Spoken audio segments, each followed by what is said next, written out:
Assalamualaikum warahmatullahi wabarakatuh. Perkenalkan, nama saya Muhammad Abdul. Di sini saya akan mempresentasikan tugas dari mata kuliah Machine Learning. Saya di sini mengambil judul penggunaan Machine Learning di bidang kesehatan. Di sini ada pengertian tentang Machine Learning. Jauh kita harus tahu dulu apa itu Machine Learning. Ini dijelaskan bahwa machine learning adalah pembelajaran mesin yang sangat membantu dalam menyelesaikan masalah, membuat semua menjadi mudah untuk mengerjakan sesuatu. Salah satunya yaitu di bidang rumah sakit, sangat membantu untuk tenaga medis dan dokter. Pendahuluan.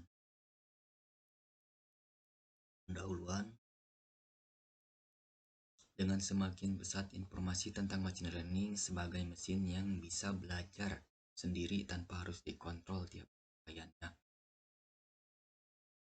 Machine learning juga salah satu ilmu yang harus dipelajari di kalangan sekarang. Jadi, machine learning itu sangat penting untuk dipelajari pada zaman sekarang ini. Yang untuk anak muda, machine learning juga digunakan dalam dunia industri, pertanian, pendidikan, masih banyak lagi lainnya. Metode yang saya ambil yaitu kualitatif. Kualitatif adalah metode penyelesaian masalah dengan menggunakan model-model matematis, teori, atau hipotesis yang berkaitan dengan fenomena alam. Untuk mendukung penelitian ini, metode kualitatif dipercaya bisa digunakan dalam menyelesaikan masalah ini, yaitu penggunaan machine learning di bidang kesehatan. Prosedur kerja dalam melakukan penelitian ini saya paparkan sebagai berikut. Yang pertama, mulai atau start. Yang kedua, buah data atau artikel, lalu proses dan hasil. Adapun alat atau perangkat yang digunakan dalam penelitian ini adalah perangkat keras dan perangkat lunak. Perangkat kerasnya yaitu prosesor, memori dengan RAM 8GB, keyboard, lalu mouse, hard disk. Untuk perangkat lunaknya yaitu sistem operasi Windows dan MS Word. Bahan penelitian ini sudah dilakukan sebelumnya, tapi saya ulas kembali.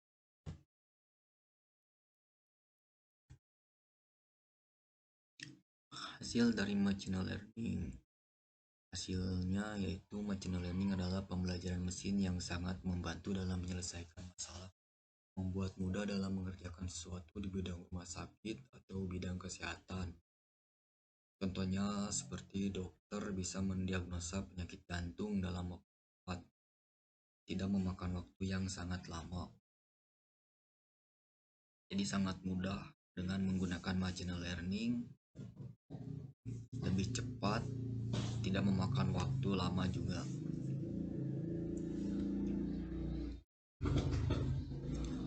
Dan untuk hasilnya yaitu berbentuk gambar biar lebih optimal. Dalam perkembangan teknologi sekarang, hampir semua kalangan telah menikmati rasa dan manfaat teknologi, yaitu salah satunya dengan teknologi machine learning ini kita dapat menikmatinya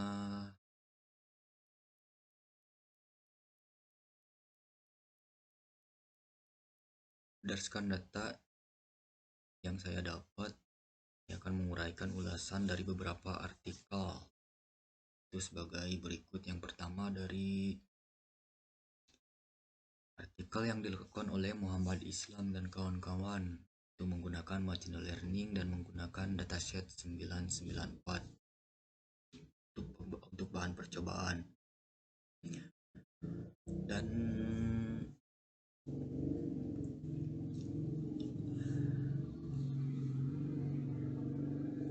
aplikasi ini memprediksi penyakit hati kronis dan berhasil memprediksi penyakit yang diidap oleh salah satu pasien dengan memberikan hasil yang lebih dari yang diharapkan. Yang kedua, yaitu yang dilakukan oleh Sana Rebah, Daniel Dalahaye, dan kawan-kawannya pada tahun 2019. Di sini dia menggunakan 40 pasien yang mengidap penyakit multiple sclerosis sebagai data penelitian ini. Dengan cara ini masalah pengklasifikasi pengidap penyakit multiple sklerosis dapat diselesaikan. Yang ketiga yang dilakukan oleh Hasan Karamizadeh dan Abu Zar Arab Turki tahun 2018. Ini ada 4, 5, 6, 7, 8 sampai 8. Mungkin bisa dilihat, dibaca.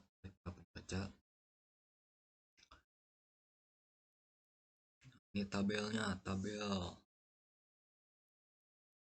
ini ada di dalam tabel ini ada sebuah judul, nama penulis, metode.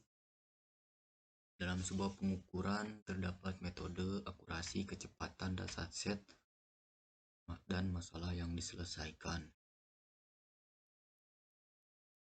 Ini tabel. Dan ini tabel pengukuran.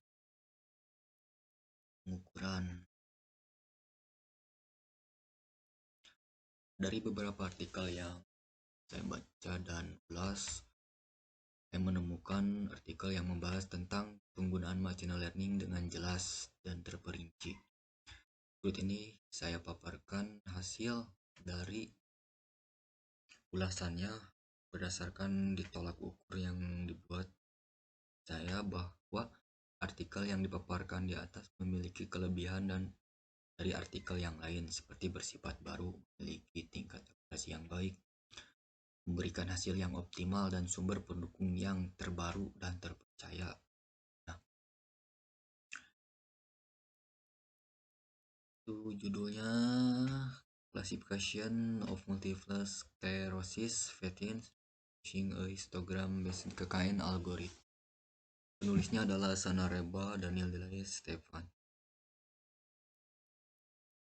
Yang dilakukan di Roma, Italia. Nah, ini tabel pengukuran. Nah, berdasarkan hasil di atas,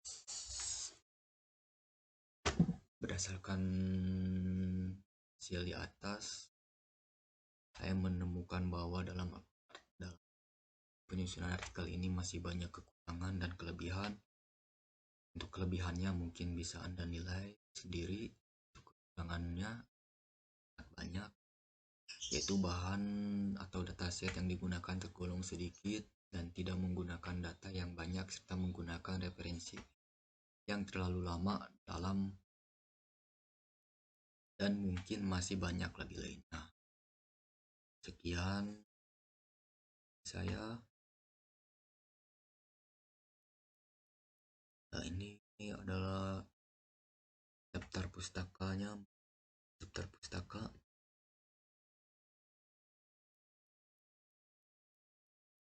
Nah, mungkin cukup sekian dari saya, presentasi dari saya. Mohon maaf apabila banyak kurangnya.